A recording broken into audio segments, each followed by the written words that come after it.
தமிழக முன்னாள் முதல்வரும் அதிமுகவின் முன்னாள் ஒருங்கிணைப்பாளருமான ஓ பன்னீர்செல்வம் இன்று முதலமைச்சர் மு.க.ஸ்டாலின் முன்னிலையில் திராவிட முன்னேற்றக் கழகத்தில் அதிகாரப்பூர்வமாக இணைந்துள்ளார்.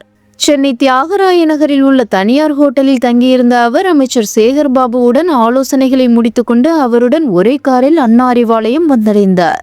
நீண்ட நாட்களாக அதிமுகவில் நீடித்து வந்த அதிகார போட்டியின் விளைவாகவும் அதிமுக பொதுச் செயலாளர் எடப்பாடி பழனிசாமியுடன் ஏற்பட்ட முரண்பாடுகளாலும் இந்த முக்கிய அரசியல் முடிவை அவர் எடுத்துள்ளார்.